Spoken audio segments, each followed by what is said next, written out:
Pemirsa, Dewan Masjid Indonesia mengusulkan salat Jumat dalam 2 shift berdasarkan ganjil genap nomor telepon. Sementara itu, Wakil Ketua Komisi 8 DPR RI Aceh Hasan Sadidzli mengimbau agar hal ini tidak menjadi polemik di masyarakat.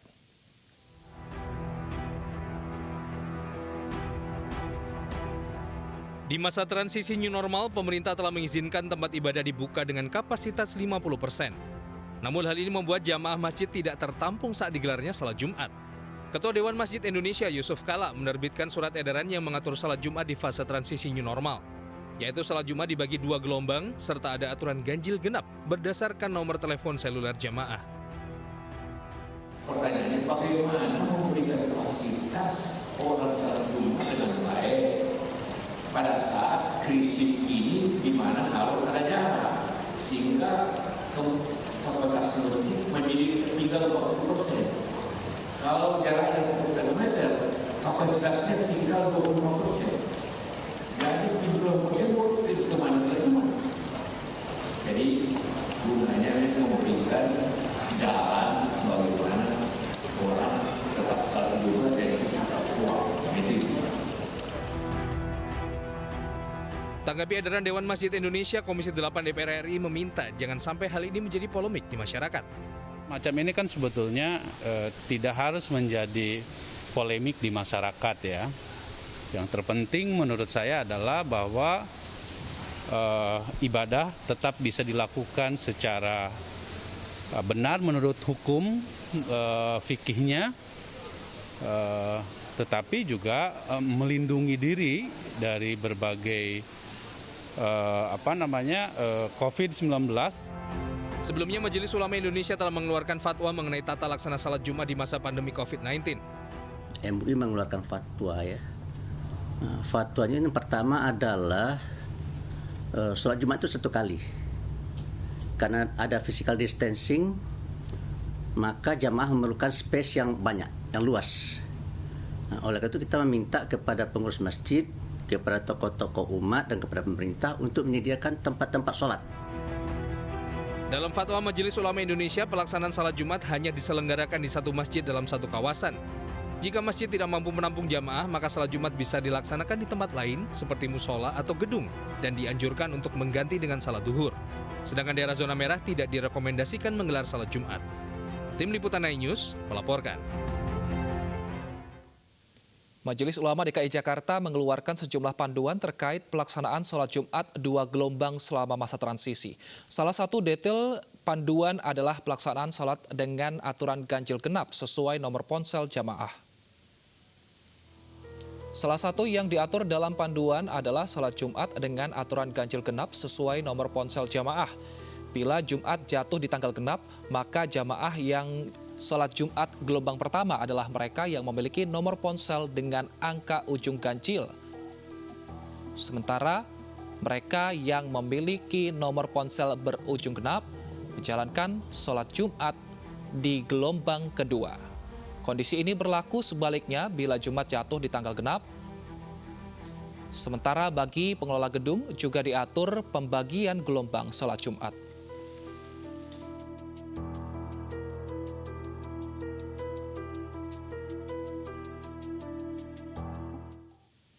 Dan pemirsa, langsung saja kita sapa Ketua Komisi Dakwah dan Pengembangan Masyarakat MUI, Bapak Muhammad Khalil Nafis, dan juga Wakil Ketua Umum MUI DKI, Bapak Didi Supandi. Selamat siang, Bapak-Bapak. Assalamualaikum warahmatullahi wabarakatuh. Waalaikumsalam warahmatullahi wabarakatuh. Baik, saya ke Pak Khalil dulu, Pak. Terkait sholat Jumat 2 gelombang ini, seperti apa hukumnya, Pak? Ya, tadi di dalam fikih sudah dijelaskan bahwa pada dasarnya sholat Jumat itu dalam satu wilayah adalah satu Jumatan.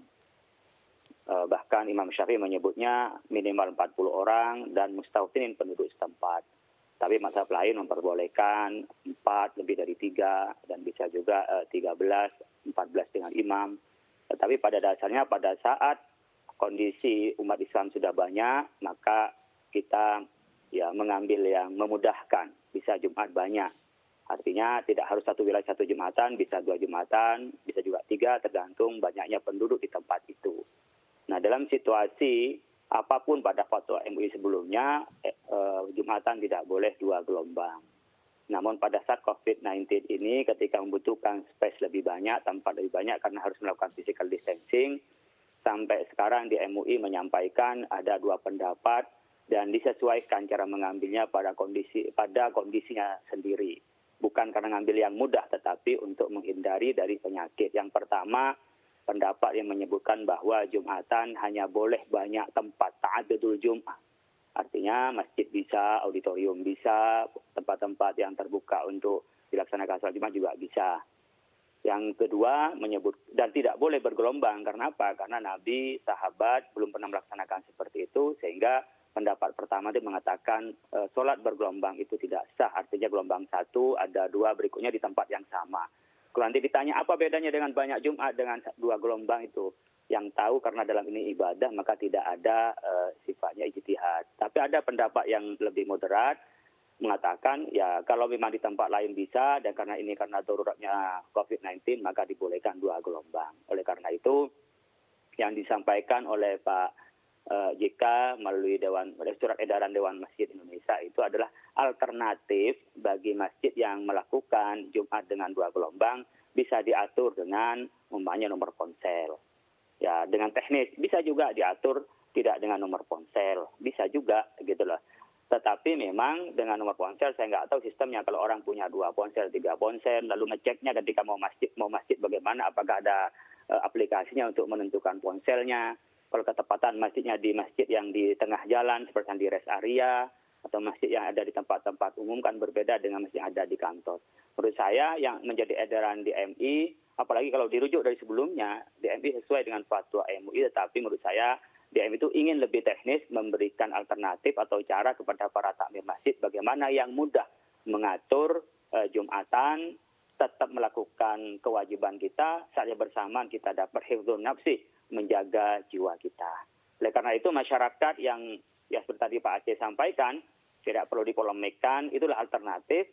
Seandainya umpamanya tidak bisa nutupi Jumatan, lalu juga tempat sudah penuh, dia tidak bisa Jumatan. Bahkan seperti tadi di tempat yang memang merah, yang di situ jadi khawatirkan ada penularan, kita bisa sholat zuhur. Yassiru wala tu'assiru. Kita permudah di dalam beragama, tidak dipersulit, asalkan tidak ngeremehin. Memang benar-benar karena kita dalam keadaan uzur dan kondisi COVID-19 itu adalah bagian dari uzur itu untuk kita mempermudah dari sholat ini. Baik Pak Holil, tapi ketika ada 2 pendapat seperti ini, bagaimana masyarakat menanggapinya? Maksudnya, oke, ini tidak akan menjadi polemik gitu, tapi masyarakat sendiri kan bisa dinilai bingung mengikuti yang mana gitu. Jadi sebaiknya ini apakah MUI kemudian akan mengajak komunikasi dari Dewan Masjid Indonesia untuk membicarakan hal ini atau seperti apa Pak Holil? Itu sudah dikomunikasikan, ikhtilaful ummati rahmah, perbedaan dalam fikih itu rahmat.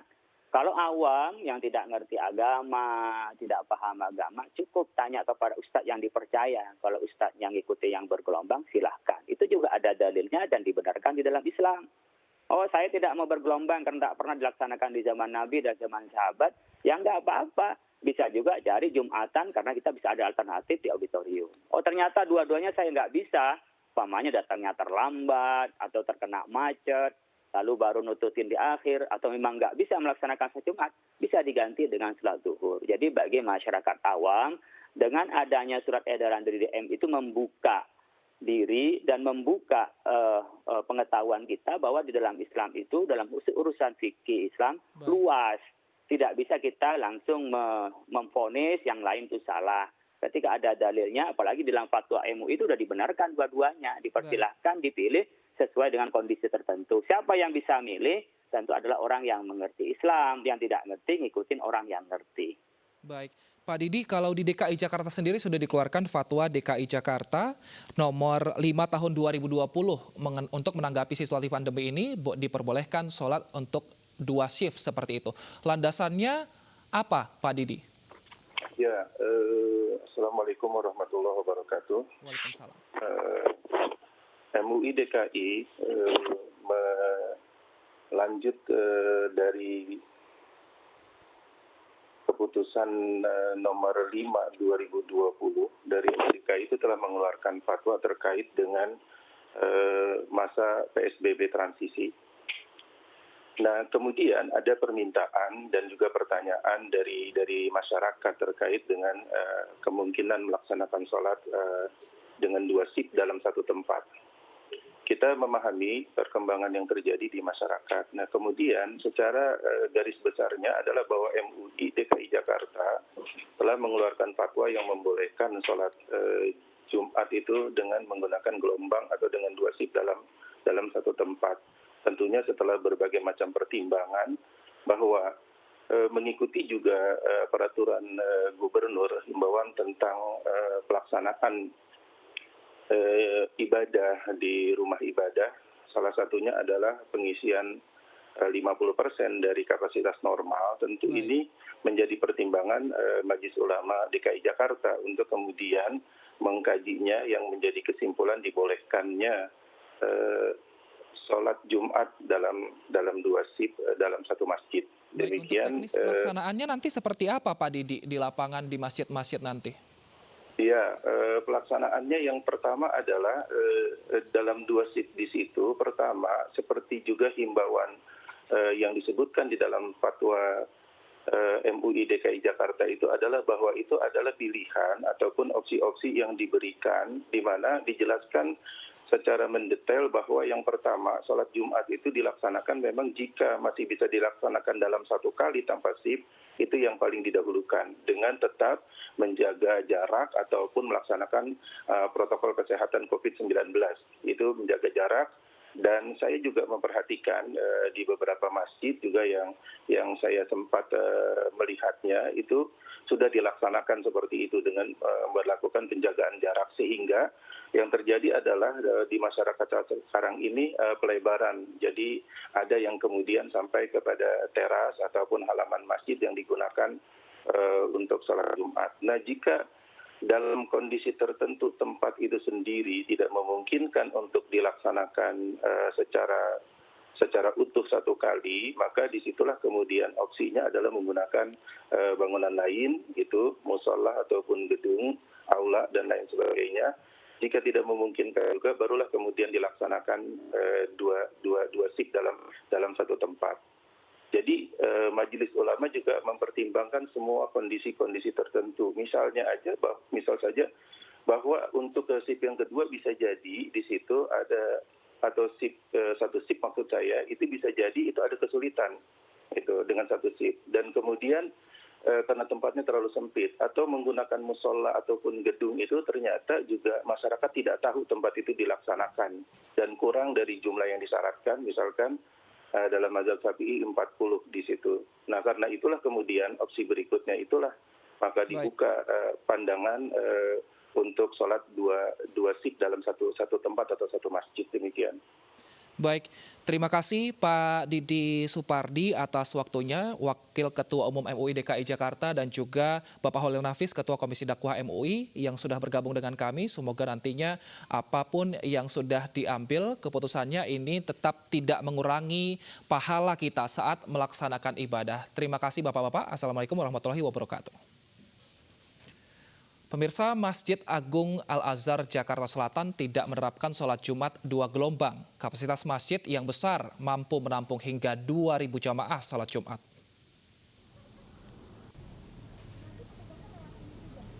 Dewan Masjid Indonesia mengeluarkan surat edaran mengenai pelaksanaan sholat Jumat dalam 2 gelombang atau penerapan ganjil genap untuk jamaah. Masjid Agung Al-Azhar di Jakarta Selatan memilih untuk melaksanakan sholat Jumat hanya 1 gelombang. Pengurus masjid memanfaatkan seluruh ruang seperti aula hingga halaman parkir agar bisa menampung jamaah sholat Jumat siang ini.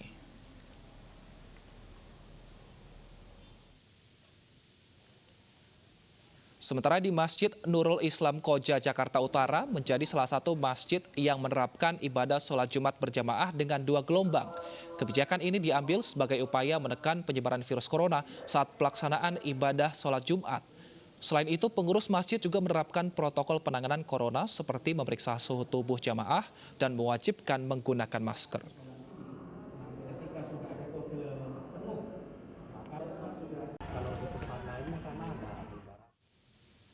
Kita pantau bagaimana suasana di Masjid Al-Azhar, Jakarta Selatan dan Masjid di Koja. Apakah pemberlakuan ganjil genap sudah terlihat di sana dan bagaimana penerapannya? Kita bergabung dengan reporter iNews Bunga Ayu di Masjid Al-Azhar dan Bayu Pradana di Masjid Nurul Islam Koja, Jakarta Utara. Kita ke Bunga terlebih dahulu. Bunga, jika di sana tidak diterapkan sistem 2 gelombang, seperti apa penerapan sholat Jumat agar jamaah terhindar dari virus corona? Jumat pada hari ini penerapannya yang dilakukan adalah dengan 1 gelombang saja, tidak mengikuti aturan yang sebelumnya telah dikeluarkan oleh Dewan Masjid Indonesia, yaitu dengan adanya pembagian 2 shift atau 2 gelombang baik ganjil dan juga genap. Namun itu berbeda nyatanya Wilson yang ada di Masjid Agung Al-Azhar dengan menerapkan 1 gelombang saja. 1 gelombang saja ini dilakukan, ini dapat menampung 2.000 jamaah dengan luas lebih dari 43.000 meter persegi. Ini sebelumnya tanpa adanya pandemi dapat menampung 3.000 jamaah. Namun di masa pandemi ini dapat menampung dengan 2.000 jamaah dengan memanfaatkan seperti ruang aula, kemudian adanya ruang selasar dan juga area parkir yang ada di Masjid Agung Al-Azhar. Seperti yang ada di belakang saya dapat kami gambarkan situasinya terkini satu persatu. Jamaah sudah mulai memasuki Masjid Agung Al-Azhar. Sebelum masuk di Masjid Agung Al-Azhar ini, jamaah harus mengikuti protokol terlebih dahulu, yaitu dengan pengecekan suhu tubuh di depan gerbang Masjid Agung Al-Azhar. Kemudian mereka memasuki area Masjid Agung Al-Azhar ini tetap menggunakan masker. Dan pastinya penerapan untuk mekanisme sholat Jumat di Masjid Agung Al-Azhar ini dengan social distancing atau dengan jaga jarak. Adanya jarak yang diterapkan adalah sekitar 1 meter saja. Dan informasinya juga untuk area parkir memang saat ini pun akan digunakan jamaah sementara, memang tidak banyak untuk memuat lahan mobil, dan artinya untuk kantong parkir ini petugas dari Masjid Agung Al-Azhar memberikan himbauan untuk parkir di belakang area Masjid Agung Al-Azhar atau di wilayah atau Jalan Raden Patah. Dan kemudian untuk sebelum adanya sholat Jumat ini juga petugas yang ada di Masjid Agung Al-Azhar juga memastikan kebersihan dari area untuk ruang utama dan juga ruang aula, pastinya dengan penyemprotan desinfektan. Dan setelah itu jika sholat Jumat sudah selesai, maka untuk penyemprotan desinfektan kembali dilakukan. Dan untuk mengetahui informasi kegiatan sholat Jumat di wilayah Koja, sudah ada rekan kami Bayu Pradana. Bayu, silakan. Ya, terima kasih rekan Bunga. Memang berbeda dengan Masjid Al-Azhar. Di Masjid Nurul Islam Koja, Jakarta Utara ini lebih memilih untuk menerapkan peraturan sholat Jumat dengan 2 gelombang. Saat ini sejumlah persiapan untuk melaksanakan sholat Jumat dengan 2 gelombang ini pun sudah dilakukan. Di antaranya dengan menyiapkan 2 khotib dan juga 2 imam yang nantinya akan bertugas untuk memimpin sebanyak sekitar 300 jamaah pada masing-masing gelombang. Di mana para jamaah yang datang ini akan melaksanakan sesuai dengan protokol kesehatan, di antaranya dengan memeriksa suhu dengan thermal gun dan juga dengan diwajibkan untuk memakai masker dan juga membawa alat ibadah sendiri. Nantinya apabila jamaah ini sudah datang juga mereka akan diminta untuk masuk ke dalam masjid dan menempati tempat yang memang sudah ditandai. Dan apabila memang petugas ini sudah memeriksa bahwa memang tempat yang sudah tersedia ini sudah cukup terisi, maka nantinya jamaah yang memang baru saja datang atau belum masuk ke dalam masjid ini akan diminta untuk menunggu di luar untuk nantinya menunggu gelombang kedua dari sholat Jumat yang dilaksanakan di Masjid Nurul Islam ini. Sementara itu juga ini yang membuat nantinya khotib ini membacakan khotbah Jumat ini yang lebih singkat dan juga imam yang diminta untuk membacakan surah-surah yang lebih pendek ini guna untuk meminta nantinya para jamaah yang menunggu di luar ini untuk tidak menunggu terlalu lama. Selain itu juga antisipasi untuk menghindari adanya penularan dari virus COVID-19 ini juga dilakukan di masjid ini, diantaranya yaitu selain menjaga jarak juga menerapkan protokol kesehatan seperti yang kami sebutkan tadi, dan juga di Masjid Nurul Islam ini juga memakai alat ozonisasi yang dipercaya ini dapat menangkal virus yang ada di dalam masjid ini. Selain itu juga para petugas tadi juga sudah berlalu lalang untuk memastikan bahwa setiap jamaah ini sudah menyemprotkan desinfektan ke alat ibadahnya masing-masing. Kita kembali ke studio, Wilson. Terima kasih Bayu Pradana dan juga Bunga Ayu atas laporan Anda. Selamat kembali bertugas dan tetap jaga kesehatan teman-teman. Pemirsa, kita ke informasi berikutnya di mana Menteri Agama Fahrul Razi meminta maaf atas keputusan sepihak mengumumkan pembatalan ibadah haji pada tahun ini. Permohonan maaf tersebut disampaikan langsung saat paparan di hadapan Komisi 8 DPR RI. Assalamualaikum warahmatullahi wabarakatuh. Di hadapan Komisi 8 DPR RI, Menteri Agama Fahrul Razi menyampaikan permohonan maaf atas keputusan sepihak pembatalan ibadah haji pada tahun ini. Fahrul Razi mengambil keputusan tersebut karena sampai tanggal 1 Juni, pemerintah Arab Saudi tak kunjung mengeluarkan kebijakan terkait ibadah haji. Kondisi itu berdampak pada visa calon jamaah haji yang tidak bisa diterbitkan. Selain itu, Fahrul mengakui tidak punya cukup waktu untuk mempersiapkan penyelenggaraan haji. Ketika waktu terus berjalan mendekati musim haji, kita tentu membandingkan dengan kondisi terkini. Faktanya, hingga tanggal 1 Juni 2020, pihak Arab Saudi tak kunjung membuka akses bagi jemaah haji dari negara manapun. Hal krusial lain seperti slot time penerbangan dan juga belum bisa diperoleh. Input data sistem e-hajj belum bisa diproses, sehingga visa jemaah haji juga belum bisa diterbitkan. Padahal proses tersebut sangat menentukan mungkin tidaknya jemaah haji diberangkatkan ke Tanah Suci. Untuk itu pada kesempatan yang baik ini saya atas nama pribadi mengaturkan permohonan maaf kepada Yang Mulia, pimpinan, dan seluruh anggota Komisi 8 atas kejadian ini. Kami berharap kemurahan hati pimpinan dan seluruh anggota Komisi 8, semoga hubungan kerja yang sudah terjalin baik selama ini dapat terus kita bina dan tingkatkan. Sekali lagi saya mohon dimukakan itu maaf yang besar-besarnya. Komisi 8 DPR RI menghargai Fahrul Razi yang telah mengakui kekeliruannya saat mengambil keputusan pembatalan keberangkatan haji. Namun demikian, anggota Dewan tetap menyayangkan keputusan sepihak yang diambil tanpa berdiskusi terlebih dahulu. Pembatalan pemberangkatan memang tidak diatur secara spesifik oleh Undang-Undang Nomor 8 Tahun 2019 tentang penyelenggaraan ibadah haji dan umroh. Tentunya dengan tidak diatur secara spesifik itu, maka mungkin kita harus lebih banyak berkoordinasi dengan mitra kerja dalam hal ini Komisi 8 agar kelihatan tidak terlalu terburu-buru atau mencuri setar, sehingga tanggapan masyarakat Indonesia ini seolah-olah ini keberadaan Komisi 8 tidak menjadi mitra yang baik dengan Kementerian Agama. Dengan dibatalkannya keberangkatan haji, Kementerian Agama memberi kesempatan pada masyarakat untuk menarik kembali dana setoran pelunasan awal. Berdasarkan informasi pada siaran pers Kemenak, permohonan pengembalian dana pelunasan disampaikan melalui kantor Kemenak tempat calon jamaah mendaftar. Selanjutnya, kantor Kemenak akan memproses pengembalian dana tersebut hingga ke Badan Pengelola Keuangan Haji dan dana akan disetorkan kembali ke rekening calon jamaah. Tim Liputan iNews melaporkan. Sejumlah pedagang pasar di Kelapa Gading menolak tes swab. Kami akan kembali sesaat lagi.